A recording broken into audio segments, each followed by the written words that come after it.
নজর রাখবো পরের খবরে। অত্যন্ত গুরুত্বপূর্ণ খবর, মুখ্য সচিবকে পাশে বসিয়ে সিইওকে হুমকি কিভাবে, এই প্রশ্ন উঠছে।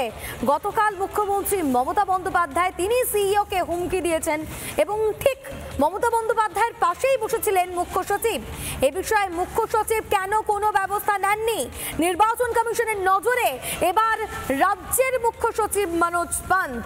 মুখ্য নির্বাচনী আধিকারিকের নামে অভিযোগ করেন মমতা বন্দ্যোপাধ্যায় এবং ঠিক পাশেই বসেছিলেন মুখ্য সচিব। ঠিক কি বলেছিলেন মুখ্যমন্ত্রী মমতা বন্দ্যোপাধ্যায়, শোনাবো আপনাদের। ইলেকশন করলে আন্ডার ইলেকশন কমিশন থাকে, ইলেকশন যখন অ্যানাউন্স হয়, কিন্তু এখন ইলেকশন অ্যানাউন্স হয়নি। একটা কথা আছে না, বাসির চেয়ে কঞ্চি বড়। সেন্ট্রাল ইলেকশন কমিশনকে বেশি বসিয়ে রেখে এখানে যিনি সিইও স্টেট থেকে যিনি গেছেন, যিনি যার বিরুদ্ধে অনেক কিছু অভিযোগ আছে, সেগুলো সময় হলে বলবো, এখন বলছি না।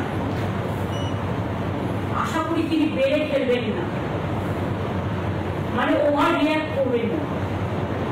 তিনি বড্ড বেশি অফিসারদের থ্রেট করছেন, যিনি নিজে নানা অভিযোগে দুর্নীতিগ্রস্ত।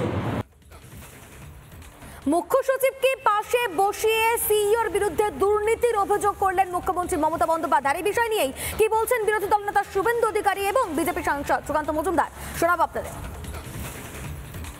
আপনি যদি সোমবারের মধ্যে বিরোধী দলনেতা এবং প্রধান বিরোধী দলের এই সমস্ত বিষয়ের অভিযোগ তথ্য প্রমাণ দিয়ে এক দুর্নীতি করে থাকলে কি দুর্নীতি তার প্রমাণ কি, দুই কোন আধিকারিককে চমকেছেন, কখন চমকেছেন, কিভাবে চমকেছেন, সেই আধিকারিকের অভিযোগ যদি সামনে না আনেন তাহলে ধরে নেব আপনি এসআইআর নিয়ে ভয় পেয়েছেন, ক্ষমতা হারানোর ভয় পেয়েছেন, তাই আপনি এই ধরনের কথাবার্তা বলেছেন, যেটাকে আমি রাজনৈতিক ভাষাও বলবো না, গুন্ডাদের ভাষা বলবো।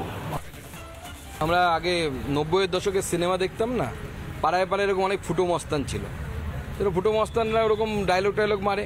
তবে আমি নির্বাচন কমিশনকে বলবো, যেহেতু নির্বাচন কমিশনের দায়িত্ব এসআইআর করানো, এসআইআর করতে নির্বাচনের আধিকারিকের আন্ডারে যারা কাজ করবেন তারা যাবেন বাড়ি বাড়ি, তাদের সুরক্ষার দায়িত্ব নির্বাচন কমিশন। যখন মুখ্যমন্ত্রী এই ধরনের বক্তব্য রাখছেন তাহলে পুলিশ তো নিশ্চয়ই তাদেরকে সুরক্ষা দেবে বলে তো আমার মনে হয় না।